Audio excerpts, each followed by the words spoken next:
So today we'll again create all the tables which we created in the last session, and let me quickly do that. So these were the tables which we had. Let's see if this will run fine.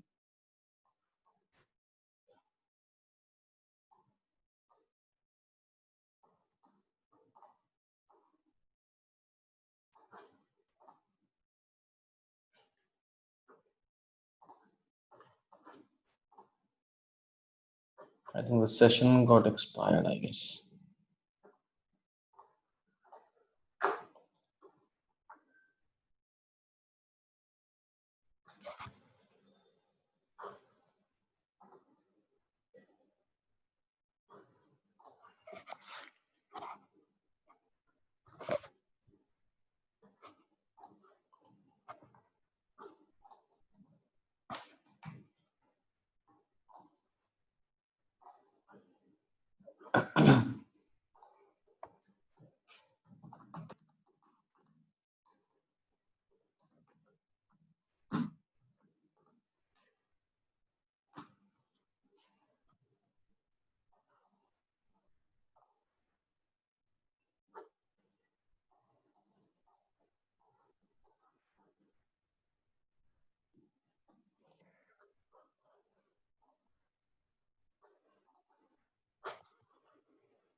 Last session, and these were the tables. Now what we'll do, I have the table which is region table, and I want to insert the record. You see here, insert into regions. Now in regions, what all columns we have?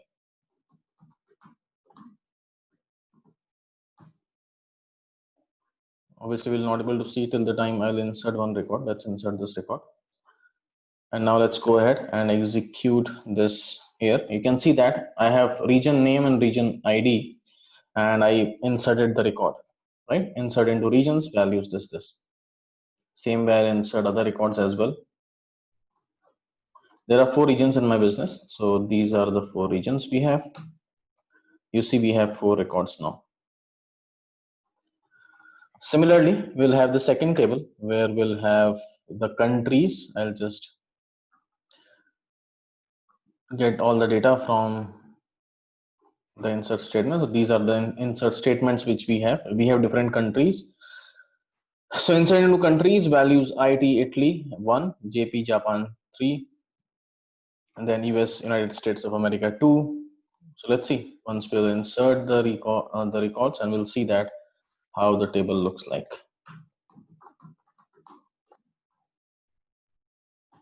You can see that this is my data set, which consists of country ID, country name, and region ID.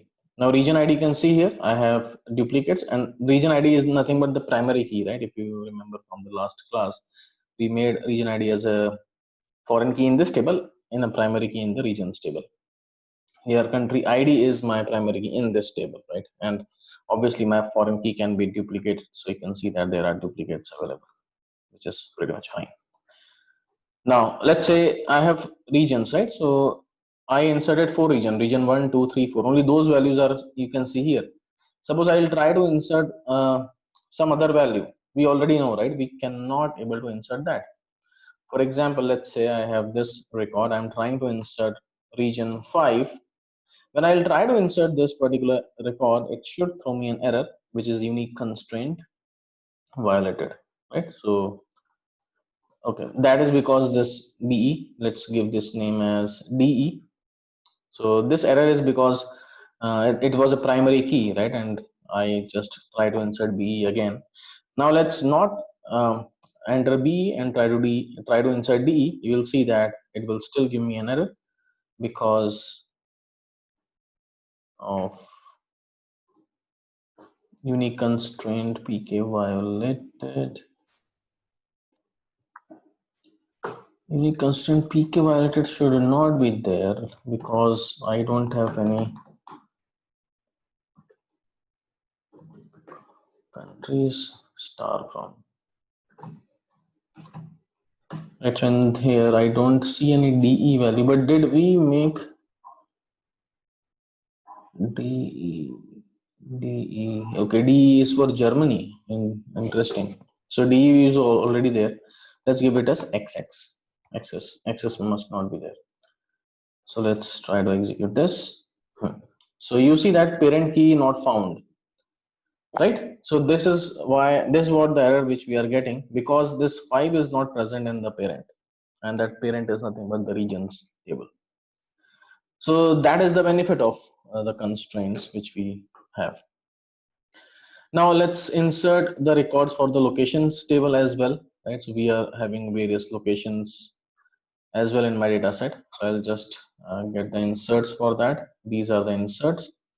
Now you can see that insert into locations values, these are the different values. Let me insert this statement. You can see that all inserted successfully, executed.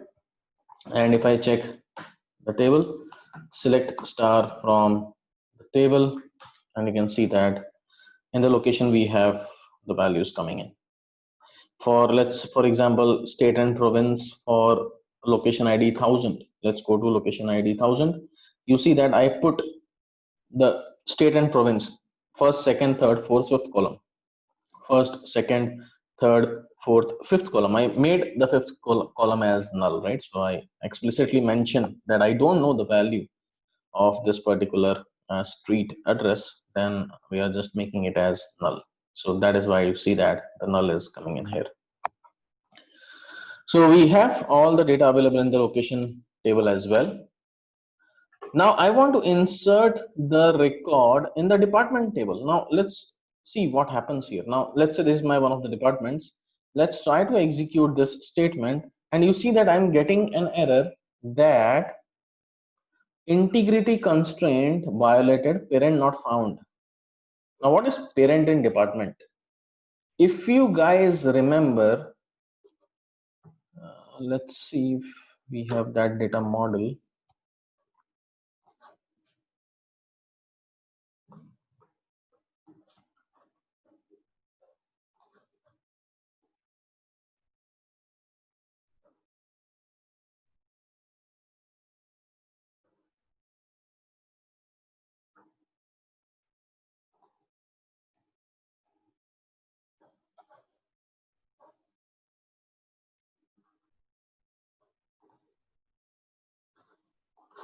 Anyways, I think we have there in our image as well.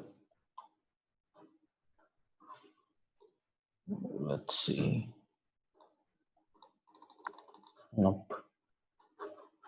All right, let's go to the definition, right? So let me get the definition of the table.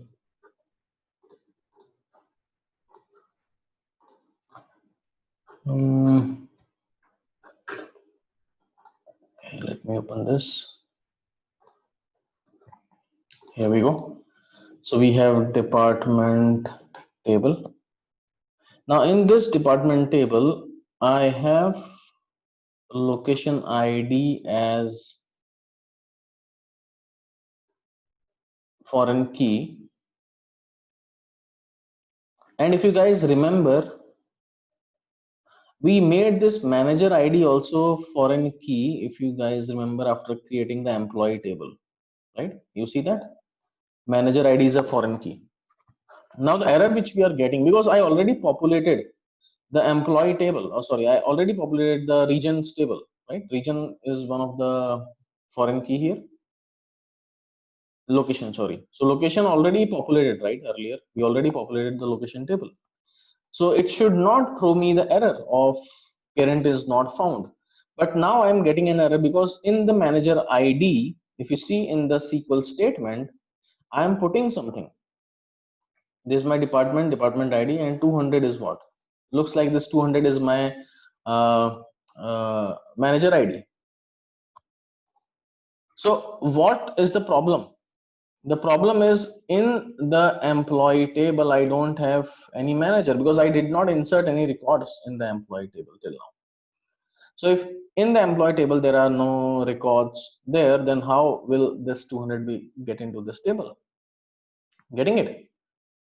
So for that, I have to do something, because I don't want to insert into employee table as of now. I want to insert into employee table later on. What I want is, I still want to insert 200 in my table. Now I know that in the parent table, which is employee table, 200 is not there because as of now there is no record in employee table. So what I will do, I will write one statement, alter table departments disable constraint. I am disabling the constraint dpt mgrfk. If you see that in this notepad, we created the constraint dpt mgrfk, which is referencing employee table, and the constraint we applied in the department table. So I'm disabling this as of now because in the parent employee, I don't have that record, but I have to insert that record in the department table. For that, I have to first of all run and disable the constraint, and then I will insert this record. This record will insert successfully, and then you can see that in the table. So select star from departments. You can see that the record is now available with manager id as 200, where manager id is a foreign key coming from the employee table, but in employee table I don't have any records. All right, so this type of insertion is also possible. There are some of the scenarios where you have to apply that. Let's say primary key foreign key constraint is very much important, but I want to insert the records first in the child table and then in the parent table. That type of scenario you may face in your real-time projects. At that point in time, you have to disable the constraint and then insert the record in the table, and then you can go ahead and enable the constraint as well.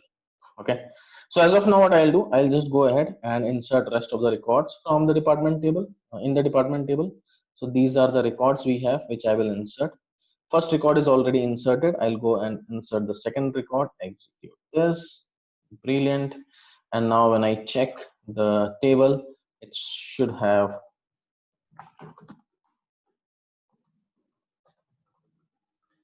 some records in it.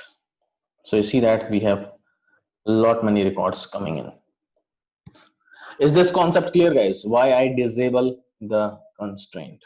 Any questions on that?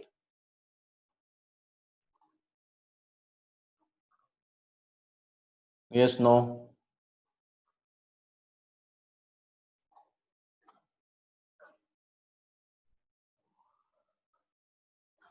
I need responses, guys. Come on. No response in the morning class, no response in the evening class.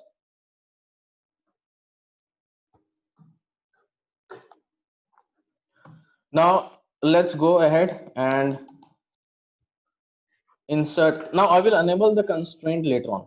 Okay, I'll enable the constraint at the end because I may have to make some changes in the table. Who knows, right? So let's do that later on. I'm inserting the records in the jobs table. So this is my jobs table, and I'm inserting the records. So you can see all the records are inserted. Let's check in the table also. Select star from jobs. You can see that the syntax is the same, right? So there is no difference as such, and you can see the minimum, maximum salary, president, and the job ID, all those things we are getting in. And you can see like syntax is always the same. Insert into table name values and we'll pass the values. If the values are not available, then make it as null. Okay, those type of things we have to do. Then we'll insert into employee table. Now in employee we have the date as well, if you guys remember, date of joining. So how to insert the dates data also will let you know. I'll just get the insert statement for all the employees. I don't want to write all the statements because it will be very time consuming process. That's why I'm just getting the insert statement which I have. I'll just execute that for making things faster. So I'll just get this inserts. Now you can see that I want to insert into employee tables values. 100 is the employee ID. I have Stephen King. S King is the email, and then we have phone number, right? Giving the phone number. Then to insert, if you guys remember in the one of the classes, we were facing some issues for inserting the date type of record. So this is the syntax to insert into date type of record. You have to insert the record with this format, to_date. We'll have some separate discussions on the date operations as well, but as of now, just for understanding, if you want to insert any date, you have to convert, you have to cast into date dimension to_date. You have to give the format dd and dd You have to tell like this. It's like I want to insert the date into this format, and then ad press, and then again I have some null values. We'll see that what these null values are all about, but let's execute this statement. You see that all the records are getting inserted, looking beautiful. Select star from employees. I'll execute this, and you can see that my data is amazingly inserted. Here commission PCT is null. If you remember, there were some nulls in the insert statement, so we are not sure about what these values are for some of the employees. All right, so this is what we have in the employee table. Now once that is done, and in the real-time project there are various ways of inserting. For example, let's say some of the applications are inserting the record. In some of the tables I may have to insert the record, so I have to create all this script. So what we will do is, like, I will have this entire scripts together and then make it as .sql, and I can execute that, right? So I can make an entire script which I will share once this entire inserts will completed. I'll upload that in LMS. So those insert scripts we can directly execute, and the final table which we have is a job history table. I'll execute this as well. In job history we had the employee ID, then to date and to date. If you remember, it's a start date and end date. Then I think the position of the employee, and I think the department is what the column is. We'll check that. So select star from job history. So here is the table. You can see that employee ID, start date, end date, job ID, and department ID. All right. So that is how you insert all the records. And finally, if you guys remember, we disable the constraint of the department. Let's do one more interesting stuff, right? Select star from departments. If you see in this department, I have some records coming in. Select star from employees. You see that some records coming in the employees as well, which you can see at the below here. Now you can see that I disable this manager ID constraint. Now in this manager ID column, I should only have the records which is same, like which is present as employee ID in the table. But as of now, I disable the constraint, so I can able to insert any record with any I can say any employee ID, any manager ID. So for example, let's say I will insert one record in the department table where the employee ID is not present in the employee table, right? So let's say I have this insert statement. Now 121 is the employee ID which is already present in the data set. So obviously there will not be an issue. Let me make it as 500, or let's give something else. Let's give it as 999. I think that record should not be there. So if I try to insert that record, it will easily insert. There should not be any issue. So when I will execute this statement, you can see that department key pk. Okay, why department key pk? Because 50 is already present, so that is altogether a different error. Let's give this name as 100. Let's say 100. Now let's try to execute this and see that it is still violated because of the department. Is 100 ID is present? Let's check that. Let's execute this. We have department IDs which is ranging. Okay, 100 is there, I guess. Yeah, 270. Let's make it as 300. Okay, so you getting it, right? Why this error is coming in? Let's execute it. This will insert perfectly fine. But the problem is in the department table, I have a manager which has the employee ID 999. In the employee table, I don't have any employee ID where the employee ID is 999.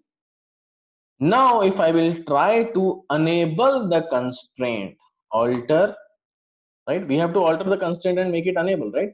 So alter table departments enable constraint dpt mgr fk. Now I am trying to enable the constraint, and when I will able to enable the constraint, cannot validate, parent keys not found. Are you guys getting it? In the employee table, I don't have this 999, and because of that, I'm not able to enable the constraint.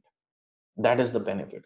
Obviously, I have to delete the record, delete from DEPART departments where manager ID is equal to 999.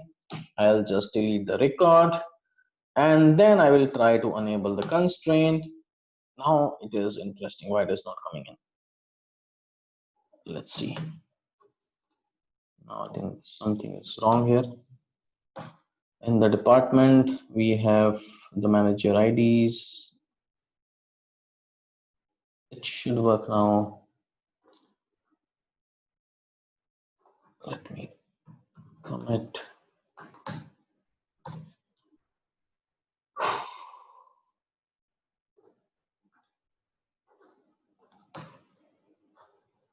Interesting. Manager FK, there is a problem. Now that we have to analyze in the record. Okay, let's do one thing. Let's all together drop. Now I can drop the table as well. So drop departments foreign key reference of that is the problem.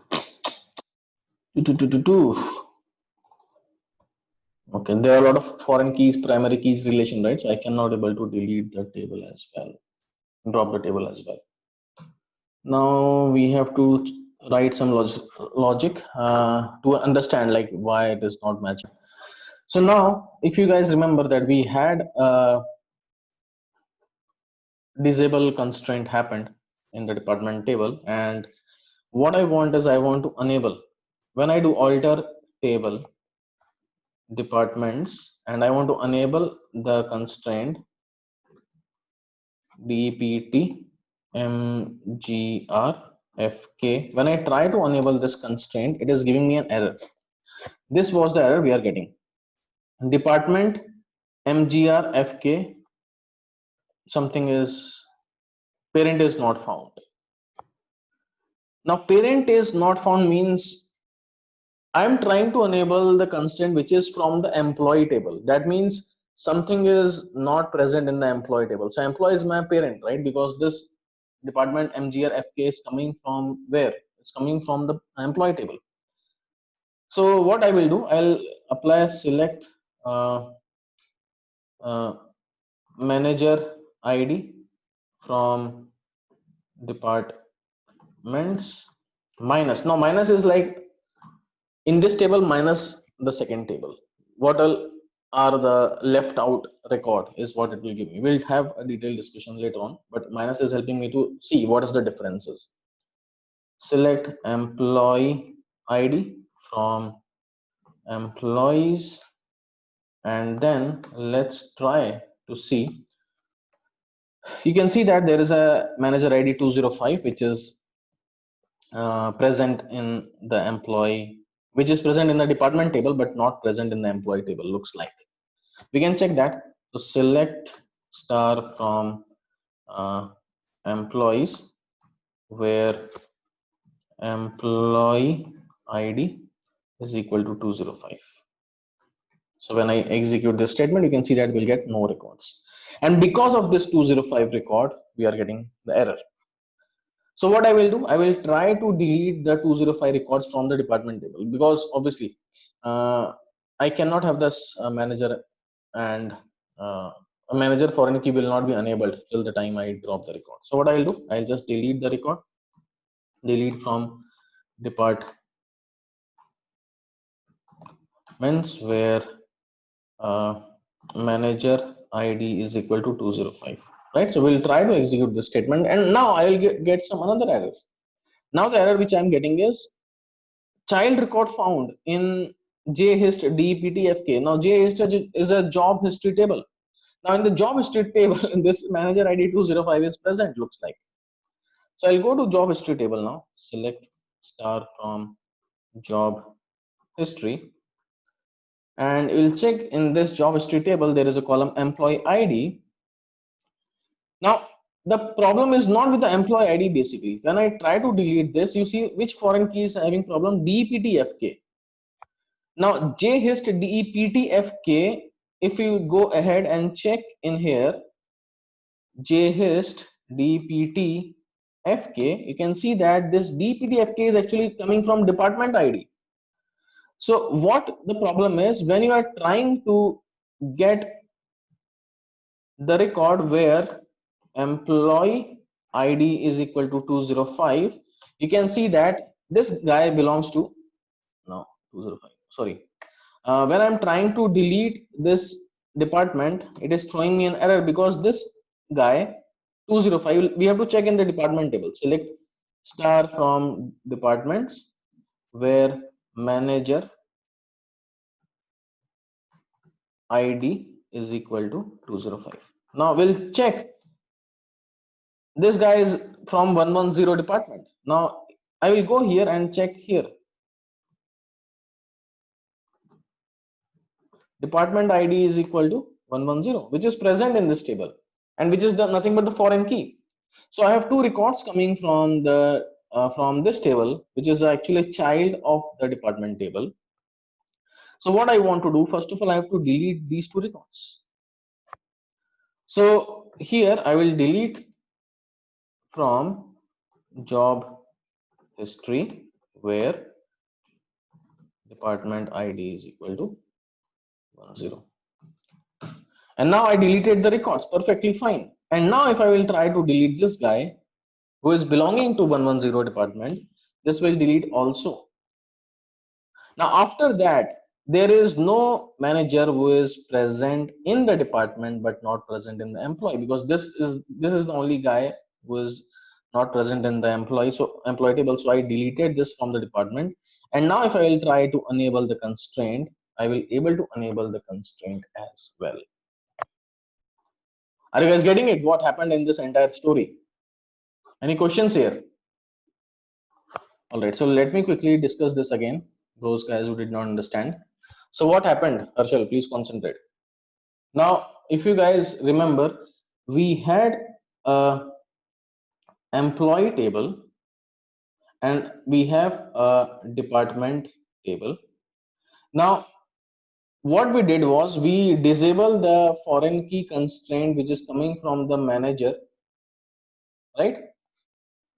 So that I will able to insert the records first in the department, and then once the record will get inserted, in the employee table as well, I want to enable this constraint because I don't want that anyone can delete or insert the records from here. That is what the constraint is all about, right? Primary key, foreign key.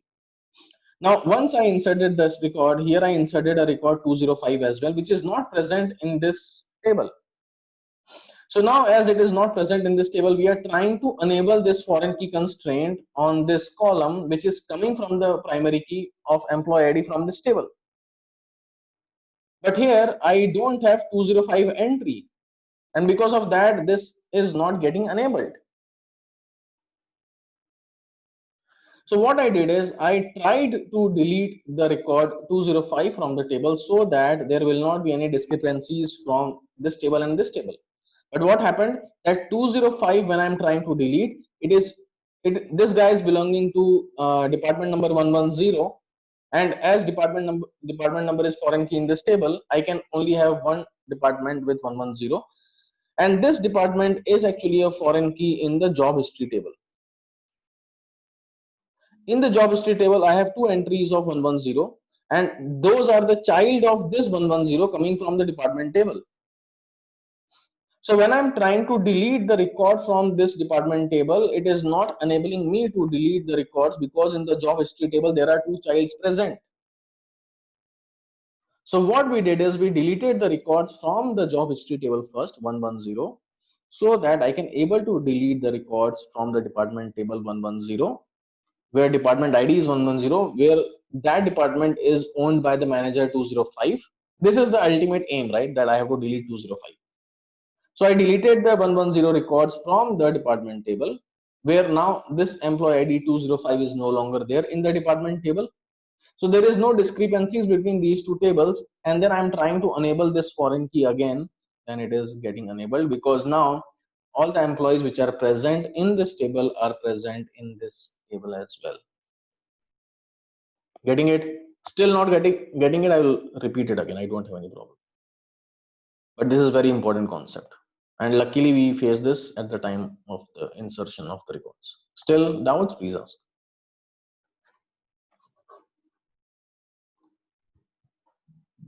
Harshal, quickly.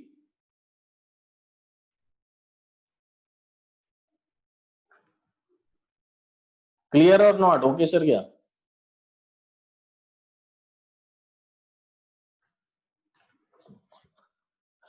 Didn't get it. So Nitin again did not get it. So let's concentrate again.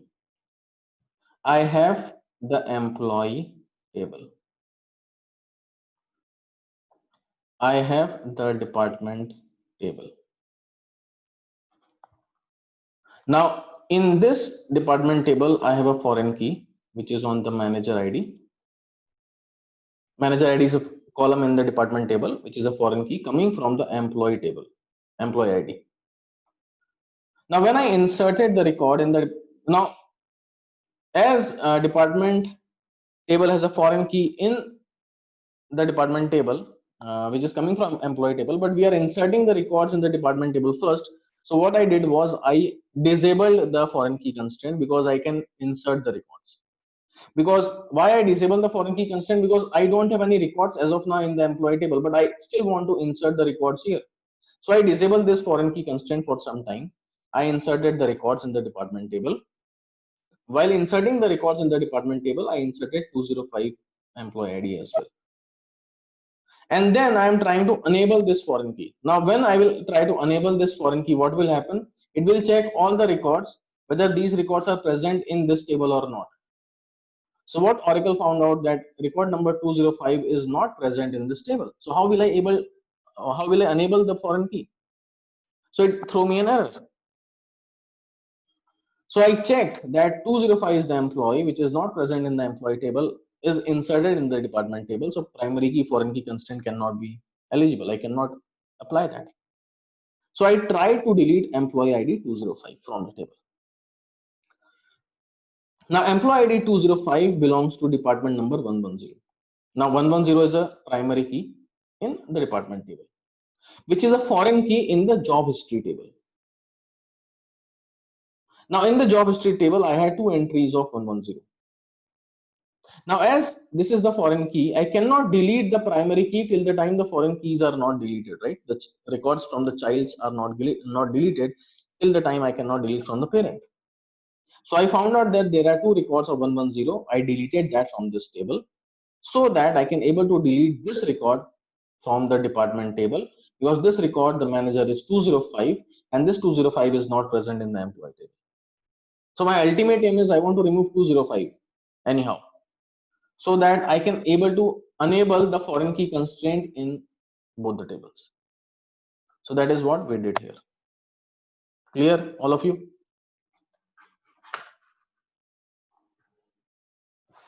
Nitin? All right, cool. So now everything is perfect. I inserted the record, I altered the table. We understand what happened here. Now let's come back and come to the PPT. We did a lot of statements. We created insert, we applied create, like we applied drop, a lot of things we did. But how or what names we have for this? If you see here, there are five main distinctions in the type of SQL commands. The first one is known as data definition language. When you are creating, dropping, altering, or truncate, we'll talk about truncate later on. But create, we already had a discussion. When we are creating, it's a data definition. I'm defining something. I'm defining a table. I'm dropping a table. I am changing the table using alter command. So when we are making some changes in the objects of the Oracle, like table, views, we'll discuss views and all those things later on. But when we are making changes or when we are creating something, those type of statements are known as data definition language, right? So create, drop, alter, truncate comes under DDL, also known as DDL, data definition language. When I want to get the data from the table, we use select. So it is nothing but data query language, right? I'm querying the data, I'm getting the data. Data manipulation language, when we are manipulating something, when we are inserting, that is means I'm manipulating the data, I'm inserting something, I'm updating the data. We'll discuss about update as well. Suppose I by mistake, due to typo, I gave the wrong name of an employee. I want to change that. I can do that. I can update the tables as well. I can delete the records as well, which we did, which we saw in the last screen as well. So we can delete. So when we are manipulating the data, then we have insert, update, and delete. So this is also known as DML, data manipulation language. Then we have DCL, data control language. If I want to give access to some table, suppose I am a manager of HR and I want access to HR table. So my database administrator will give me access to uh, that particular table. So I can, like, the administrator will grant me the access. Suppose I no longer belongs to HR department. So he will revoke the access, remove my access from the table, right? So grant and revoke is mostly done by the administrators. Our requirement will be very less. We will not be participating much here on the revoke and grant. Then we have transaction control language, commit and rollback. So now what is commit and what is rollback? For example, suppose I'm creating some record. Normally what we do, suppose I'm inserting one record, after that we do commit. Commit means everything which you are making changes in the table or in the database, commit that.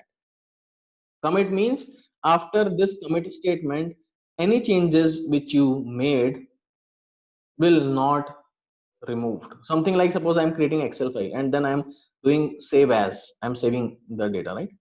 Same way commit is like, when we are executing the commit statement, what will happen? The last saved data will be saved in my database. I cannot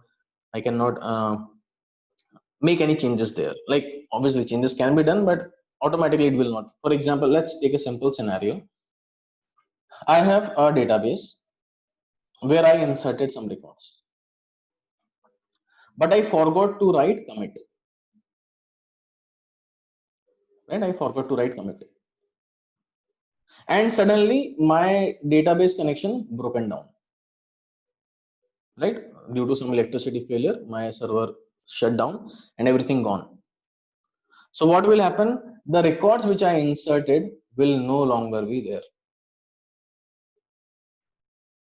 That is why it's a good practice to go ahead and insert the records. Let's say I'm inserting 10,000 record, then apply commit, then again 10,000 record, then apply commit again, like that. So what will happen? Let's say I'm inserting the record, suddenly there is a light failure at this point. So what will happen, as I already committed at a certain point, these records are already there in the database. There will not be any issues with this database on this data set.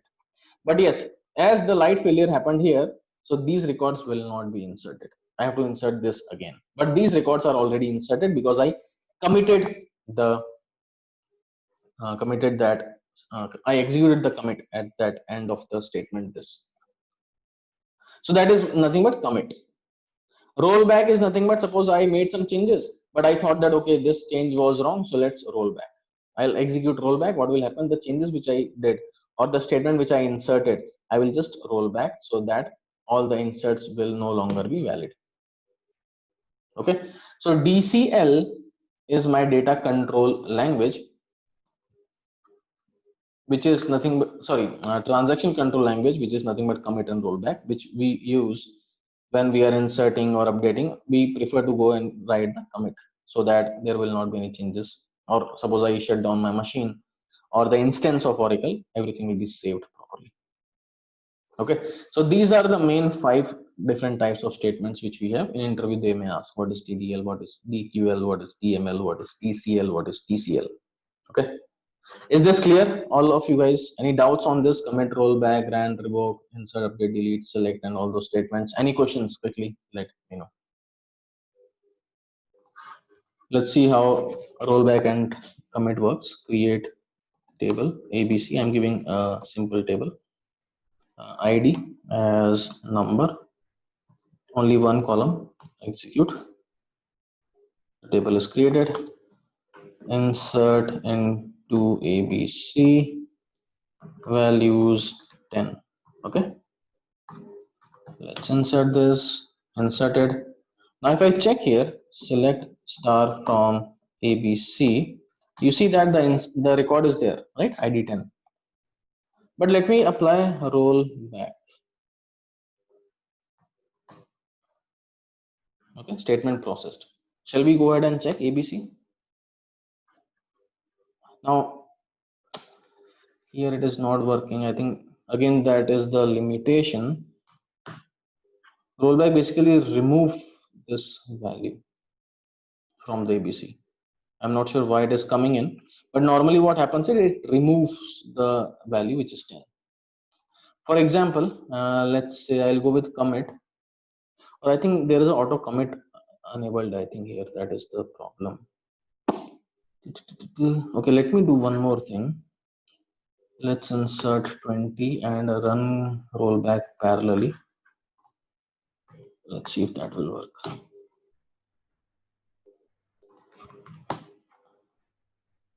You see that? What happened here? I try to insert 20, but then I run rollback as well. So what happened? It inserted 20 and removed as well. In this instance, I think they are applying the auto commit. So as and when you will run the statement, it will commit. So to take care of that, what I did, I run rollback parallelly. So now if I will try to insert 20 again and again, it will not insert because I'm running rollback as well. You can see that in ABC, it will be 10 only.